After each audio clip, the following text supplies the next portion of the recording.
So can we start? Yes. Hello everyone and thank you for joining our session today. Today we're gonna speak about bridging the gap between user acquisition and game development stages. But first, before jumping to the topic, we will shortly introduce ourselves and our company. So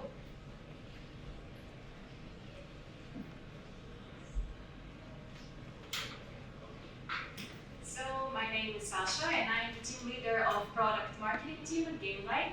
I've been at Gamelight since the beginning, since its launch of the company, so I've seen it all.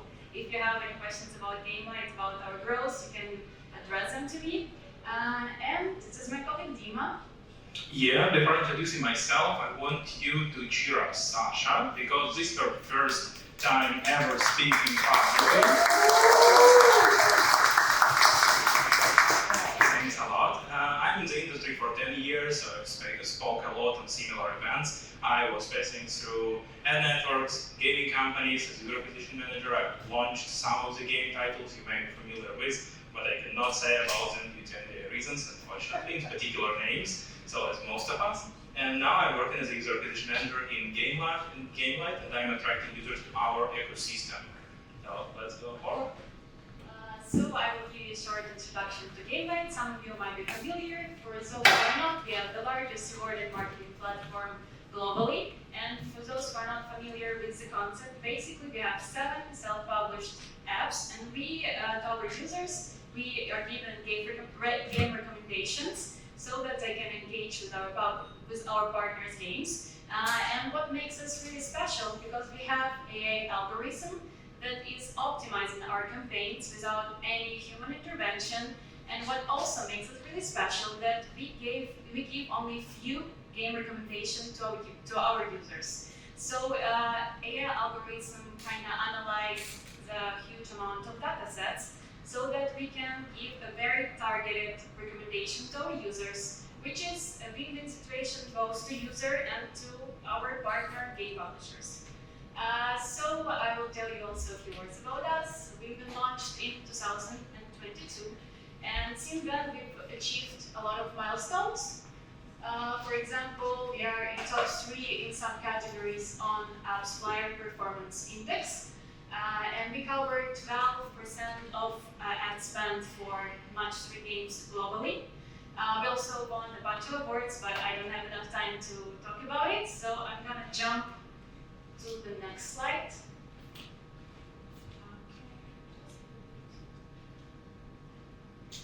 So a few words about our team, because I think team is what makes us really special.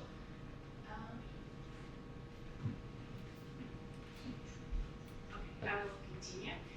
So we are headquartered in Hamburg, but we have a very international team from China to Canada. We are 17 different nationalities, so we are a very multilateral cultural team, which makes it really amazing, because you should have been like to our team gathering. It's like really amazing. Together we speak 20 plus languages, and we are so cool. We can cover basically all geographies with our partners. And right now we're gonna jump into our main topic. Yeah, and before jumping in, so you already noted, nice great backpack on the stage, so we will gift it after our speech to ones who will give a best question to us. So let's start, Dima. Yeah, so when we're speaking about the financial successful games, we will speak about 3 key pillars. So it's nowhere to say that UA is a mastermind for games. So anytime game is a game changer. So if you have a good game which is engaging users, which is interesting to play, so definitely you have a higher chances for success. But if your game is not having a great monetization and doesn't have a proper user acquisition strategy, and user acquisition was not taken into consideration early, so you're having more chances for a failure. But when you are coming together with a great game, good monetization, and amazing marketing and user acquisition, you're coming to a financially successful game, which can even pretend to be on the top grossing positions. So this is the main frame we will be speaking about, and how you should consider UA to reach it. right now we're gonna jump in to see common but ineffective process that can usually happen with when we are develop a game. So usually on the pre-production stage, there is no user acquisition activities because we are planning the game, we're thinking what this game is gonna be, who it will be for, and we're thinking about the game mechanics and how we will develop it, what team we're gonna hire for this job. So there's usually no user acquisition activities, and they should start from the very beginning, because from the very beginning you should start thinking how we will acquire users and make the game financially successful. When we are jumping to our production stage, usually the main focus of the team is on game development.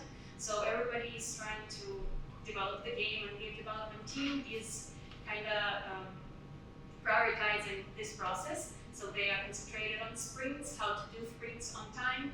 And we can see that our marketing activities, user acquisition, and app store optimization are being deprioritized during this stage. Also, like the common process, sometimes there is also no marketing person in the team dedicated for marketing activities, because there is still no game, so no product to market. So sometimes a marketing person appears 2-3 months closer to the soft launch, and user acquisition and marketing activities should go hand in hand with production. During the soft launch period, there is a bit of user acquisition activities, but they are more technical. So we are testing if our servers are gonna be enough for the users, and we are doing some more technical testing. So when we are coming closer to the launch, our marketing and user acquisition activities are a bit rushed. Everybody's starting to think how we'll launch, how we'll do like worldwide launch, soft launch, and it's rushed. When we are getting to the post-production stage, unfortunately, the common process is that we are starting to adjust our expectation based on our user acquisition results and not vice versa. And now we will talk about how to implement user acquisition in every step, and we will in every process, in every stage of game development, and we will start with pre-production. Okay, so what usually happens? So as Sasha said, many companies are not considering UA before the soft launch phases, so when you need to acquire users. But in a good scenarios, you should think about how you will acquire users from the stage when you ideate the game, because on this early stage you already can have some market estimates, and your main idea on this stage is to make a product market fit, to make sure that you will have enough audience for your title, because anytime there is a small group of people who are very dedicated to the game, they have a great idea on top, but there should be a few more people in the room, so one from monetization team and one from marketing or user acquisition, because you need to make sure that the audience you're targeting for is big enough, because every great idea, unfortunately, may be limited to potential audience. And there are a various of tools which can help you with it. So you can estimate your potential audience based on user preferences, demographics, etc., and understand if it will fit for your needs, because some companies, to be successful, they require minimal amount of users to bring in a month. But if you already see that the audience is too small, this is a step you need to reconsider your idea. Then, many companies I was facing, they are not using their intelligence for a full scale. So when you're thinking about the game, you can already go and benchmark your future competitors, and you can explore the market benchmarks for a specific metrics. For example, you already might know the CPI you could potentially facing in some time, because you can open one big company report which is published quarterly, and where you will see that for this specific genre there is certain CPI. Are you ready to compete for it or no? Are you ready to make a game for this LTV or no? So this is the tough reality you will face. And if on this stage you thought about it and you know what you should be prepared for, you have much higher chances for success. Then, when you already have an idea of the game, so on this stage, before we move to like full-scale production, you probably already have someone like a designer, like an artist, who could draw up some sketches. If you can test them here and check if they are appealing to public, you also might have a higher chances to succeed afterward. Because unless people understand what's going on with your gameplay from a simple picture, most likely they will understand how to play your game. If your concept is too tricky to explore in simple sketch or animation, so you're already getting lower chances to succeed.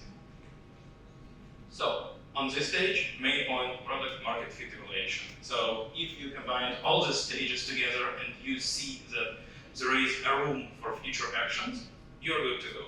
If you already see that there are few points which can be very tricky, so like, oh, I'm going to make a game which is solely monetized on X, but the market CPI is 10 euros. Most likely you will never be able to match it. But if you see that your estimates for future LTV are matching essentially the way you expect it to be promoted, you have high chances for success. So now you're on production stage, the longest stage of the game development. So this stage is very important to make sure that our user acquisition and production is very aligned, because everything is interconnected, and like how our game development is going is very, it influences user acquisition. So all should be in sync, teams should be in very good synchronology. On this stage, we should also think about creative production for our user acquisition. We should align the processes, so we should create the processes. We should, as I told, be in sync with production testing. We should do a lot of tests to test different gameplays, to see which characters are working better, and to, how do you say, set the process for our future creative production. So we should make sure that we have motion designers, that they know what they know what they're doing tests on how we were gonna launch our creatives in the future. So on the production stage, it is very important to set these processes for our future production of creatives. On this stage, there are a lot of questions that user acquisition managers should answer, and for creating a soft launch plan and worldwide launch plan. So you should think about how we're going to do our soft launch plan, how we're going to acquire users, in which geographies, in which countries. So all these questions should be answered on a production stage. After we had this done, so we already know how we're going to acquire users for our game, which geographies we're going to test, we should set up mobile measurement partners. It might sound like an easy thing to do, but it actually a time-consuming thing, and we should make sure that it's all set up and ready for our launch on this stage. After we have our plans ready and set up mobile measurement partner, we can start onboarding our first main publishers and also plan for secondary wave, because it's also a time-consuming process. It all should be set, signed, aligned, and be ready for our soft launch and launch, so the next stages. And it's also very important to start producing game creatives on this stage. Game creatives production should be like in every stage of game development. It's very important that it's never stopped, you are testing them. And as we already know our key publishers, we can make tailored creatives for these key publishers. And now we're skipping to soft launch. Yeah, essentially on the production stage, we are finishing so-called like backend for UA. So we already prepared plans. We know who is primary partners which we are going to go for soft launch. We have already prepared creative. So this is not something which is appearing during the soft launch. So this is a key point. So while the game is developing, while you are spending like months or years to reach your worldwide launch, so there is a lot of UA processes going on backend. So they're not happening during the soft launch. Because if you will do all the things during the soft launch, you will kill all your time during the soft launch, and most likely you will not do any UA. So this is a primary point which we should highlight here. So let's move to a new slide.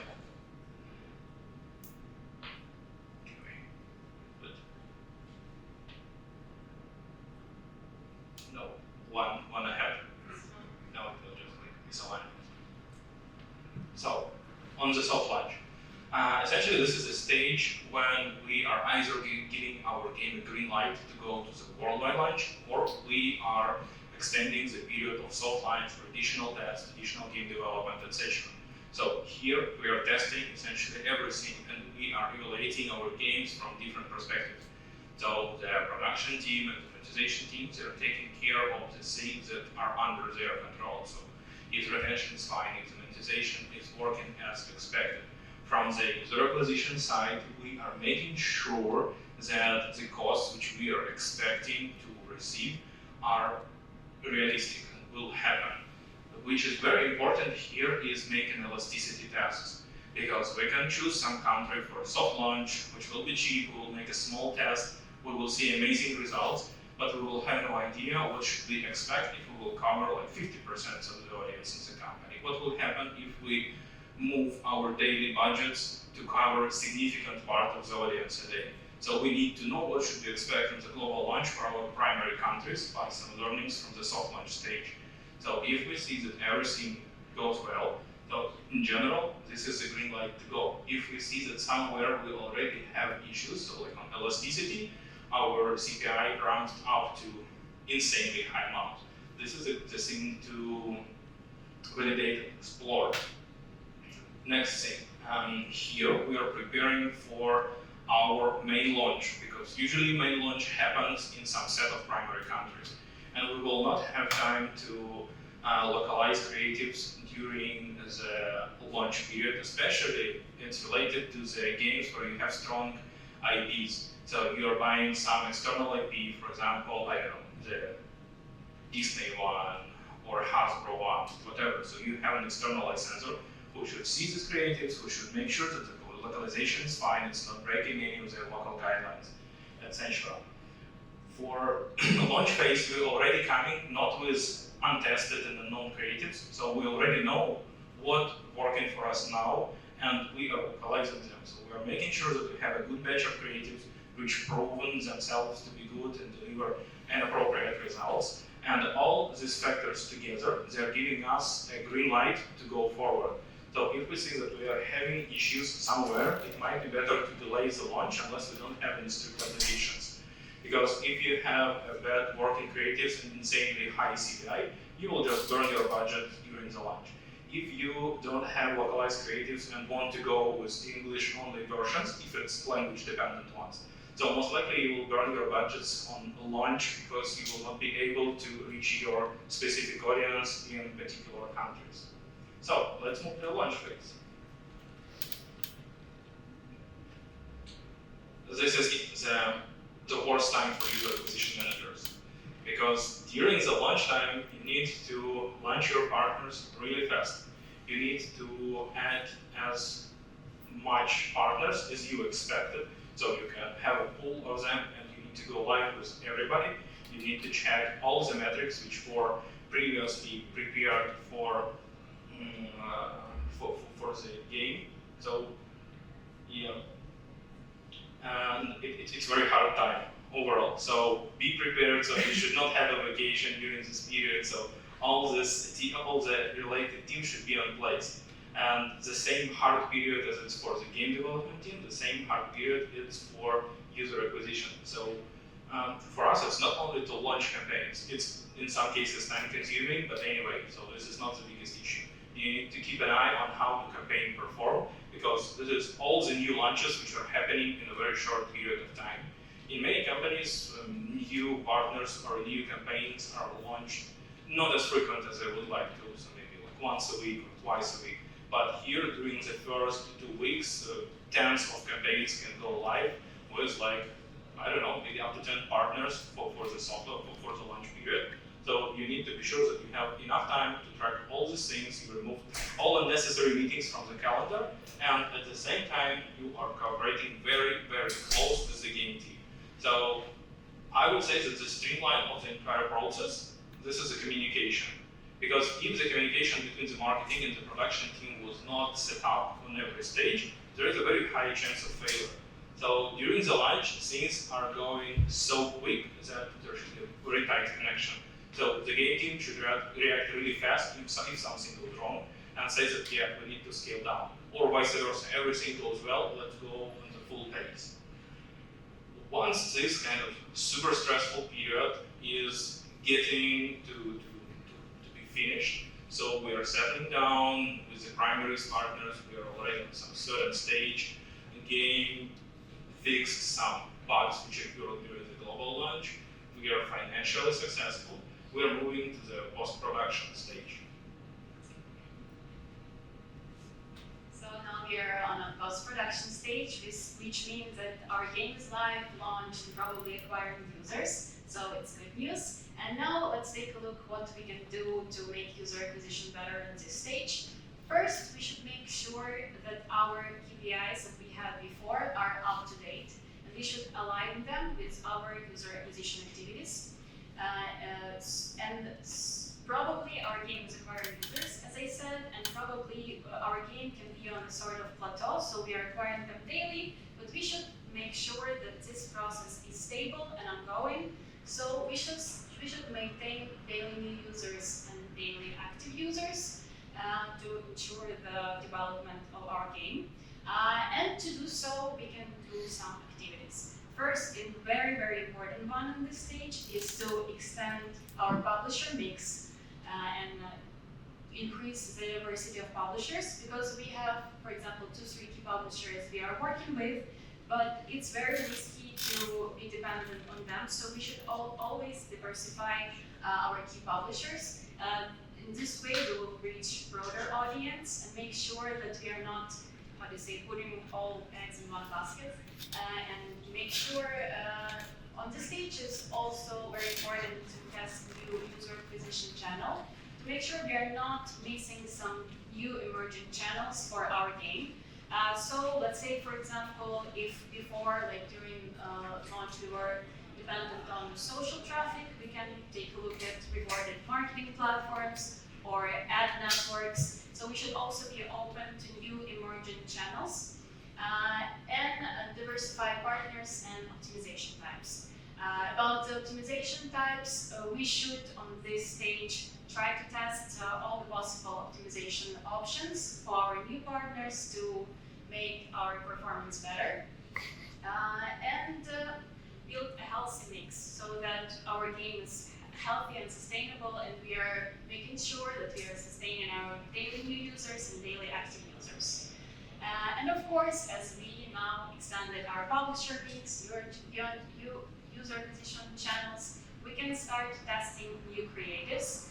Again, creatives is important since production of creative on every stage, but here we may observe a situation when some of our creatives have a burnout.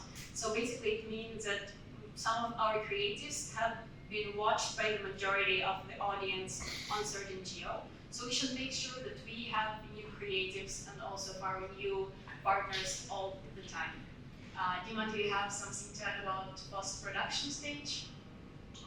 No major things to add. I think as far as we have a limited time, so we will move to questions. Before we will move to it, so probably we need to wake up and cheer Sasha because she made a great job.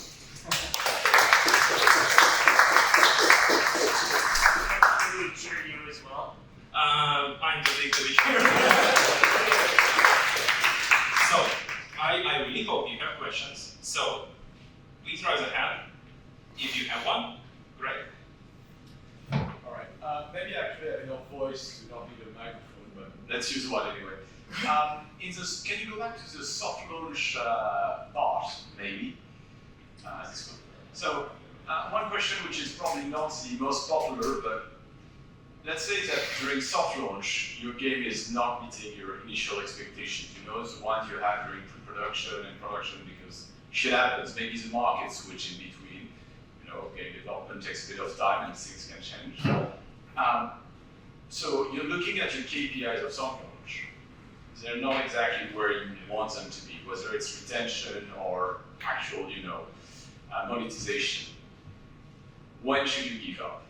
When should you actually consider that all this production and production phase are actually not worth it? And I think it's an important question because quite a lot of studios you know, they're indie studios, they usually have one product and they're going to go absolutely all in and probably like actually waste even more money trying to keep developing it.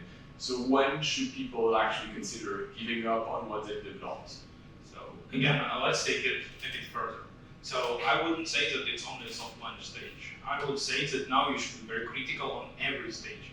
And for me, the best practice I've seen, this is when the companies are testing their major sprint results. So not only like huge update, but your implemented feature, you're moving forward to your goal. If you're not moving towards this goal and you're missing like, okay, we missed this test, it's bad. We missed next test during the production, and it's bad. So probably it's all going, you guys would say probably we need to either discard the game, either we need to rethink it more drastically. Because again, it's not about like bad decisions in the early beginning. So it's about the way, again, so you're making the game which is not making as great as you would expect to. And again, it really depends on the budgets you're putting to the launch phase. So if you're speaking about the games who are allocating 7 to 8 digit budgets to launch, so definitely you should rework your game here or discard it. So this is the point. So for the companies I have spoken with, the cost which occur on the production stage, they can be a few times lower compared to the budgets allocated to launch and first year of marketing. So this is the point. Are you ready to invest this money? Or it's better to make one more sprint and either to adjust your expectations and say, okay, we will release the game as it is, we will freeze it with low maintenance, and then we will try to find some market niche. You already have the game, but you might not have this high scale. But it really depends if you can afford it. So some studios can, some studios cannot. So at any stage you can kill the game. And I would say that there should be a very critical person in the team who would be eager to kill the game, and you need to prove it. Otherwise, so there will be too many, like positive vibes. It's in gaming, everybody loves the game. It's natural. This is like a child which you're warning for a few years, like an elephant. But not in real life. So we're speaking about the business, unfortunately. So if you're speaking about 7, 8 digit budgets on the launch period, you need to be very sure that you are spending them in a proper way. Thank you, that was a great answer. More questions? Look at this amazing backpack. Thanks for the great talk, and thanks for the great plan, very detailed and structured. But what if I'm an indie developer with almost no budget? What will be your most cost-effective steps in this plan that I should use? So again, let me quantify this question. Is it a hobby or it's your full-time job? It's a hobby. So essentially you're doing a hobby for yourself. So you are not obliged to do it in any step. So and you will be happy. So for you, well, in any case, it will be a benefit. Either you will have a good portfolio, either you will become a billionaire. So once you are having a game which is already, I would not say okay for the store, but I would say that it's like overall okay. It's not perfect, but you are thinking like, okay, I may develop it for 1 more year, or I should test something enough. So you gain some skills. You essentially already gained what you expected from it. So your skills. But you're thinking, maybe I need to do some skills. So I would say that you're publishing your game to the store, and immediately after it, you are launching some UA from a primary partners like Facebook or Google. So this will help your game to boost up for essentially to rank. So not to move to a high position in the store, but it will give you like 50, 60 users a day, and you will see if they are monetizing. If you see that there is a kind of a light in the end of the tunnel, sure, you go ahead. You are either investing in more money or you are developing your game further. So it depends what you want to do. If you have like 500 spare euro a month, you're investing them into it. If they are turning back in user payments, so you are profitable. If you see that it's not worth it, you are just polishing this game for my solution. All right, thank you.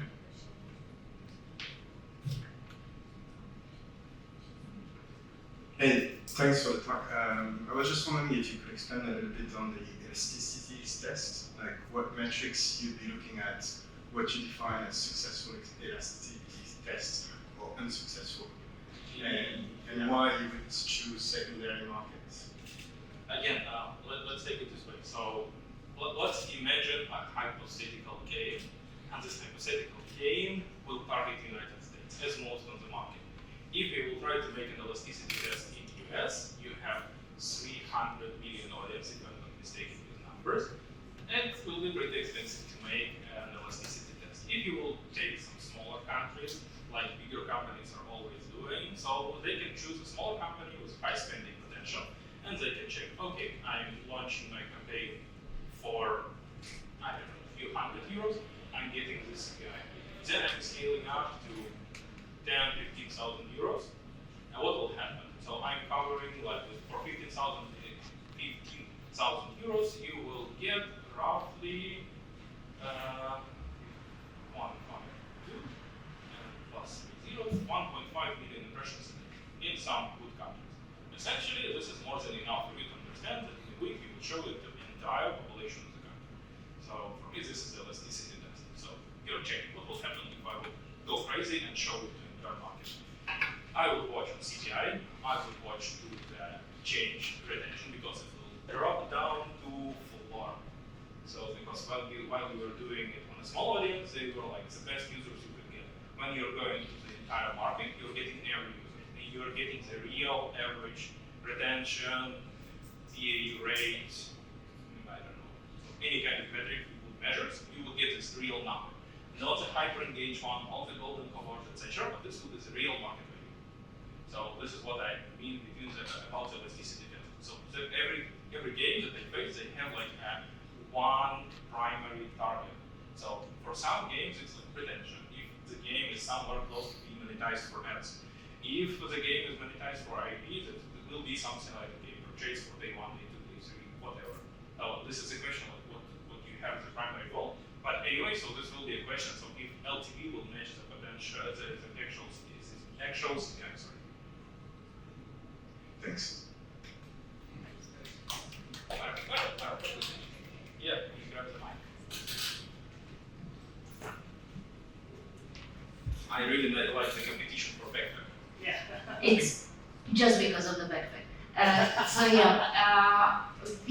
I want to question something regarding the pre-production. I worked a lot in pre-production, building up games with user acquisition included, and one of our biggest issues was about the actual results. So how reliable can be a user acquisition result to actually build it into the product? So you are testing like different stuff, and different stuff are super appealing and working in UA, but once you try to use this learning in game, it doesn't necessarily translate. So what can you say about that? How can we make like reliable tests on? So I would definitely say that you need to choose what you're expecting to see from these tests. So you're getting the CPC on one hand, for sure, whatever you will be testing. You could get some rough estimation about the CPI if you're somehow faking the store page. So this is one part of the deal, and usually it can be considered as a deal breaker because you already see the CPI on small budget, which is like on par with the market, but for your huge competitor, it means that you have issues, some kind of. What kind of mismatch have you found? Like, for example, you have the best character working in creatives and not working in the game, or best gameplay you're trying to transfer to your first end user experience and it's not working. So what kind of issue? Yeah, let's say the character is working in UA but doesn't work in the game. So once you have the winner on UA, you implement it in the game and retention drops like crazy. Have you implemented it to the store page? It's not an exact example, so it didn't happen, but stuff like this did happen. So we had some like visual things which were very good in user acquisition and appeal, so it created a lot of clicks, but and even downloads. So downloads were still good, but retention like dropped crazy. Again, I have not seen such in my experience, so I would definitely think about like, I will dig to data, like what essentially happened, because again, maybe this is a bit of broken economy in the game, so you had like character A was better and you implemented character B which is worse, and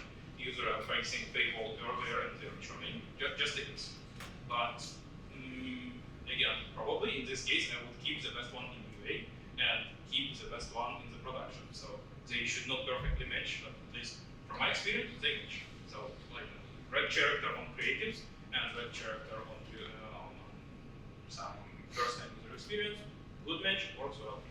In some cases, this learning should transfer not only to the game but to the store page. So it really depends on the case. So in your experience, what you use in user acquisition and it's working, and you use it properly on the store page and in the game, then it should be correlate. It was correlated, so this is from my experience. Okay. It was working for me, but again, I would assume it's like a case we need to discover in details, like why. Because if there is everything aligned, so there is a smoother user journey from all the stages. If there is something wrong with the economy, so probably whatever you will implement from UA, it will be spoiled. So like if you're having a bad car which you're introducing, so and users are losing, okay, this is clear. Yeah, sure, thank you. So questions are done. So Sasha, who will be better? I'd like to ask a question. Also, I'd like a question about this. And the first one about the killing video. So let's do it other way. So about killing the game, who likes the question the most? 1, 2, 3, 4. Okay. So who likes the question about the elasticity? 1, 2, 2. Who likes the question about? Sorry, I already forgot the question. Mine was elasticity. Your was elasticity. What should an indie developer do? Who likes the question? And the last question about the misalignment between UA and UA. 1, 2, 3, 4. You are a winner. Which company are you from? From Fortis. Cool. Thank you so much for the good tip. Yeah, I need to take your mind. It's a fair exchange.